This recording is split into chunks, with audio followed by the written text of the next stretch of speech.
On the Connect the World show, CNN's Becky Anderson speaks with Bilene Siyum, press secretary of the Prime Minister office, about the one-year-long conflict between the government and the terrorist TPLF. Bilene criticized the CNN media house for biased reporting on the conflict going on in the northern part of the country that has made many Ethiopians to be disappointed on CNN. Ethiopians, a majority of Ethiopians in Ethiopia as well as abroad, strongly feel that CNN has covered the conflict over the past year in a manner that is highly biased and detached from context. And a recent example is the hysteria that CNN had caused last week as if Addis Ababa was under siege, sending a global message that the city is about to go down. And we have often shared that it seems Ethiopia is undergoing what seems like a coordinated media campaign to tarnish the image of the country, to tarnish the image of the Prime Minister and his administration. And media outlets like CNN, New York Times, Washington Post, and Reuters in particular, as well as others, have often chosen to carry an overly negative and skewed narrative, missing important nuances.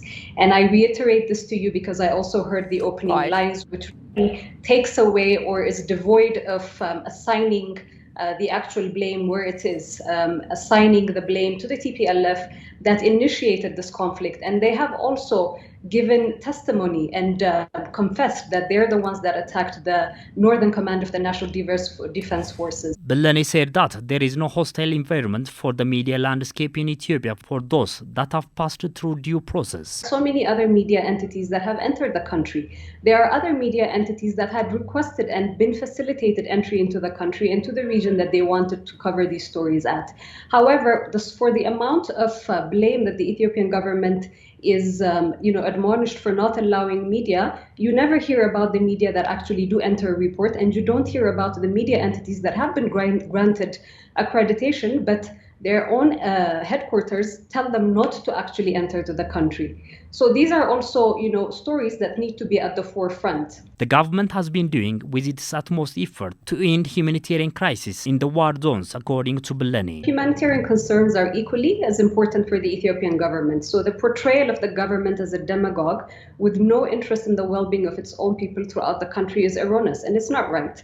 That is why it invested up to 100 billion birr in humanitarian assistance and infrastructure repair works in the Tigray region.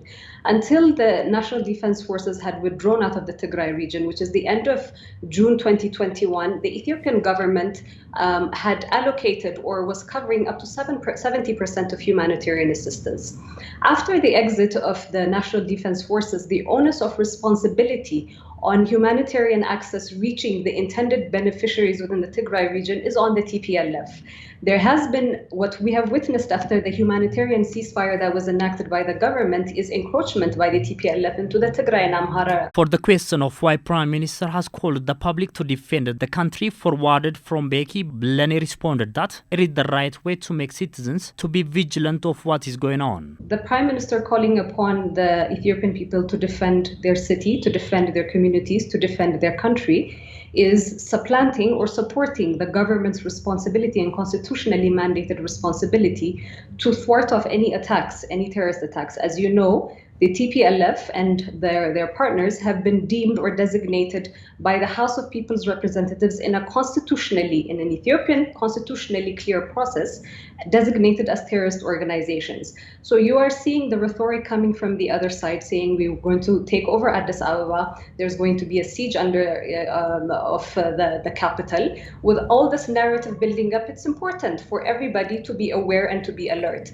So this is not necessarily from the Prime Minister to arm everybody and descend into civil chaos, but this is about being vigilant in their communities that this kind of threat, which is being overtly declared by the TPLF, is upon us. Bilene further stated that the state of emergency is put in place to protect the Ethiopian people. It's important for the state of emergency to put in place a mechanism that anybody that is trying to threaten the stability or the peace that is within the capital city is thoroughly addressed as well. The government of Ethiopia works for constructive engagement with Washington, Bilene noted. With regards to the US, there is constructive engagement that we're looking for, and this constructive engagement needs to be rooted in the context and understanding of the complexity of what's unfolding. The same with the international community. We need the US and the international community support to defend democracy, justice, and the people of Ethiopia. And I say to defend democracy because For the first time in Ethiopia's modern history, we underwent the first democratic elections. It might not be perfect in the eyes of the US, it might not be perfect in the eyes of the international community, but it's the best that Ethiopia has come across. And these are building blocks for the democratization process that we have embarked upon in 2018. Are they painful? They're painful. Is it facilitating a segue for something more solid and foundational to come? Yes, but we still need that because this is a democratically and legitimately elected government. Bleni stressed that the government is committed to enabling all-inclusive national dialogue that addresses all contesting political parties.